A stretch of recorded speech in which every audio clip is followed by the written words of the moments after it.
Hi everyone, and welcome to our weekly portion here at eteachergroup.com. This week's portion is VaYetzeh, and it can be found in the book of Genesis from chapter 28 verse 10 to chapter 32 verse 3. Let us open the Torah scroll and meet our portion. VaYetzeh Yaakov mi Beersheva vayelech Harana. The portion is named VaYetzeh, literally, and he left, or and he went out, because it begins with Jacob leaving Beersheva and going to Mesopotamia. Let us understand the first verse together. VaYetzeh, went out. Yaakov, Jacob, mi Beersheva, from Beersheva. Vayelech, and went. Harana, to Haran. This week's portion begins with Jacob's flight from Esau. On his way from Beersheva to Mesopotamia, he has a revelation from God in his dream when he sees angels climbing up and down a ladder to the sky and is promised the land of Canaan. He names the place where he slept Bethel, the house of God, and declares his faith in God. Upon arriving in Mesopotamia, Jacob meets his cousin Rachel by the well, where the shepherds are bringing their flocks. Rachel brings him to her father Lavan, who is very happy to see him and invites him to stay.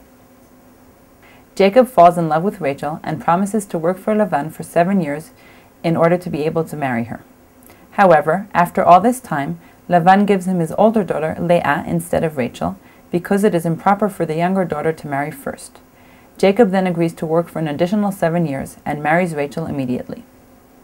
While Rachel is beloved, Leah is not, and therefore God gives her children. Leah, Rachel's maid Bilhah, and Leah's maid Zilpah together give birth to 11 children.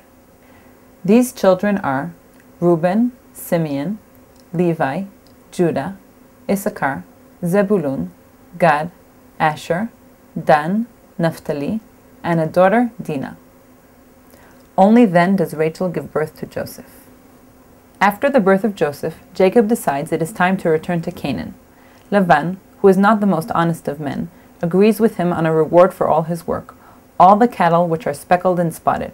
However, after making the agreement, Lavan tells his sons to remove all such cattle from the flock. Miraculously, Jacob makes the flock breed in a way that makes them give birth to speckled and spotted cattle. Lavan's sons accuse Jacob of stealing all their property. Jacob consults with his wives, Rachel and Leah, and it is decided to leave immediately. Before leaving, Rachel steals her father's household gods. He therefore runs after Jacob, who does not know of what Rachel did, and denies that any of his party have the gods. Jacob and Lavan then make a covenant, and Jacob promises to treat Lavan's daughters properly. Lavan then returns to his home, and Jacob sets out on the journey for Canaan. That's all for this week. We hope to see you again next week. Have a great week.